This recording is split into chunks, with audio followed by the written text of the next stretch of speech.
So I guess historically the NHS has been pretty bad at adopting technology. I'll ask Krystal. Krystal, do you think that the NHS has now moved to a point where they're ready to adopt additional software, or is it still a bit of a struggle to get the solutions into NHS processes? I can't say that I know all the deep details of the NHS. I think the persons in the room here would be the experts to answer that question.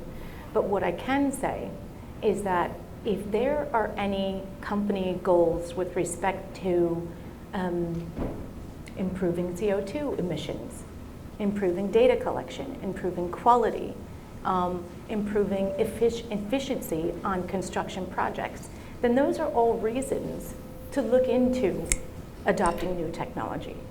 But as Steve said in the last presentation, it's starting with those end goals in mind. Before adopting any new technology, there's four things that I would suggest you consider. One, what are those goals? 3 to 5 year plan. Where are you trying to get to, right? As a unit, as a company. And then the other three I would think about are the people. What persons are involved? Leadership, mid-level, the actual users. What are their goals? What moves them? What's going to be valuable to them? What's going to help them? You know, with any adoption,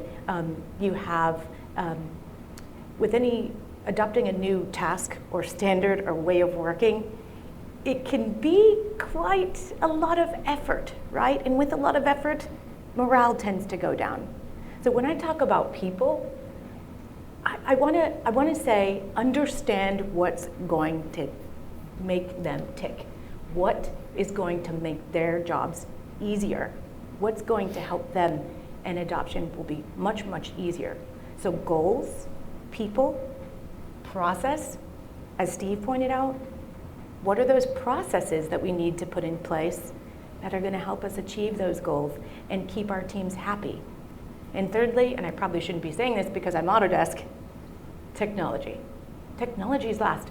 I mean, look at all of the different technologies here today. And even there are millions more out in the market. There could be any number of combinations you can put together to help you achieve your goals and to serve the needs of the people in your organization. So, long-winded answer, but if any of those four things fit where you are today at the NHS and in your different groups, then absolutely I would say you're ready. Thank you very much, Krystal. Jack, as the most sort of progressive technology probably here in terms of AR and VR, certainly the most scary to technology folks like me, do you think the NHS is ready for that kind of tech? Well, I would say one of the things is you've already got this technology in your pocket generally. If you've got a phone in the last 2 to 3 years, you've probably got augmented reality in your pocket and never used it or never knew it existed in your pocket. If you've ever been shopping with IKEA, well, you could probably go do some damage with that app, which is built with our technology to do shopping. And it's those kind of new experiences that you're going to experience. A bit like you mentioned about your smart home, things like your devices and various other things, it's coming to you in shopping experiences as well. So you're going to naturally experience it through your personal lives. But if you can experience it through your professional lives, because that device is in your pocket, well, why not adopt it? And the thing is, you've already been delivered the data that's suitable for augmented reality, virtual reality. It's taken it to the next BIM uses. Yeah, this whole idea around digital twin is really the next level of what BIM has delivered, to take it to new use cases and experiences, to be able to use it for much more than just the design and the construction. Can we get more from that data in so many new ways that you've never imagined before? So I think you're ready for it because it's in your pocket. So make use of the device that you already have for your personal life and start to experience it. And try it with, like I say, the shopping and all the other fun things, but that data's there ready to be consumed, and you'll see that in my presentation after this little session. Simple question for you, Steve. what can we do to help, and this is actually more aimed at the room, what can we do to help NHS Trust adopt more technology? You know, we've been on sites and there's still those big books of like, got all the information on every asset in the world and people dragging them around on trolleys and stuff. Yeah, and for me, it's making it as simple as we can. Yeah, if technology is complicated, hard to get into, hard to use, the adoption's terrible. But if it's simple, it's not changing the way that people work, it's just digitising the way they work. Your upkeep and everything, it's amazing. I mean, we were looking at the software of the construction cloud, the previous version, forms. You had to create a form from scratch, but it looked nothing like what people used out on site. To get people to fill that in was a nightmare. So what we've done now with the new platform is you can scan your form in. So they're out on site now filling this in digitally, and it looks exactly the same as the way you've done it for years, except you're in a digital process now. We can use that for analytics and other data means, etc.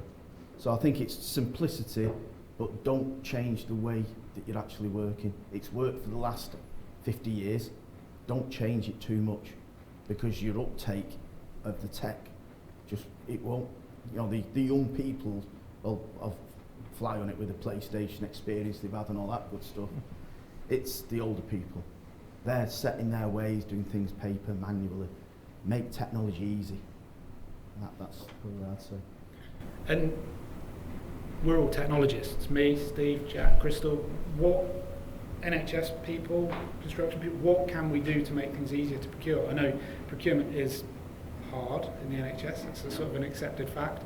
What can we do to make technology more accessible? Do we need to come into trusts and do days with the FM teams? Do we need to think of some other ideas that aren't in my head at the moment? How can we get technology adoption increased? Because it's only going to make the experience better.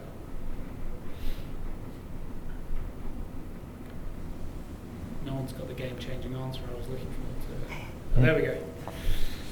Yeah, if you could set some parameters that we have to design within, if you're saying that everything needs to be interoperable, everything needs to be open protocol, everything, if there was some easy user guide so that when architects and consultants who are sometimes employed before the contractor, if they have a set of parameters that they have to work to, we're not then going back and redesigning and wasting that time.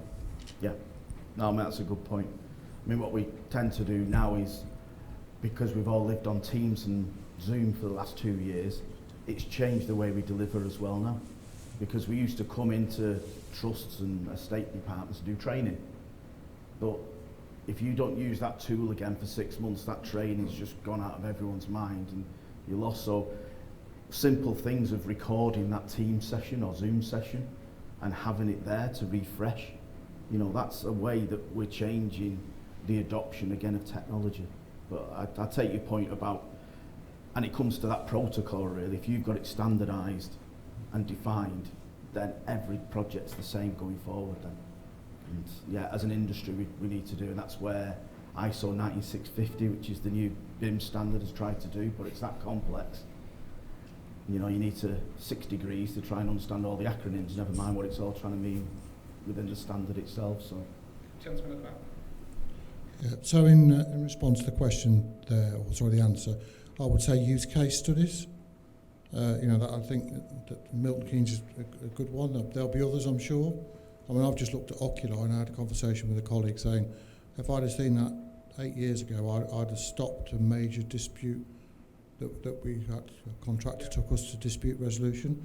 If we'd have seen that and had that data of actually all of that photographs and records, we'd have thrown them out of court, but unfortunately didn't have it. So I won't talk about the end result, but it wasn't positive, let's just say that. So really good case studies for me, simply put. okay. Okay. Good point. This gentleman there. I'm probably loud enough, so. Yeah, you go for it. I think just piggybacking off of what Chris has just said and something that Steve said earlier, I think something that really helps with adoption is trust, and it's as you say, case studies or proof that other people are doing this. Where we saw success with some of the projects in the last 12, 18 months is saying, like with Milton Keynes, that this has worked well, this brought X, Y, Z benefit to them. Because the funding that trusts get is a finite pot of money. And so if people are putting their necks on the line saying we should spend money on this and implement it, if it doesn't work, the consequences are a lot more than, you know, it's not just a tester project, this is a live thing. So I think, I mean, we looked at setting up like a steering group before for digital so that we can share experiences, because we're not all competing with each other, it's different in the NHS, it's, you know, we're sharing experience and helping each other get along the same journey. Yeah, I like both those points around sharing experiences. And I love that idea of collaboration. You know, the architects, the owners, the contractors need to be in this together. And if I think it's on the owners, it's the owner's responsibility to set out that goal that everyone's working towards, whether it's EIR, AIR, or a strategic thought, then everyone can club together behind that and work together, really. Do you have a question there, sir? Yeah, Kevin Smith from Ramble. I mean, we're fortunate, most of us are in the NHS healthcare sector. It does seem to me that we need the top to drive down the standards that are expecting. It's going to take a long, long time. You know, we've been looking after and maintaining healthcare buildings for more than 50 years, you know, hundreds of years in various fashions. I think there's just this uncertainty on what is good and best practice, what is expected, and what's actually leading edge. And when there's uncertainty, people will take a step back.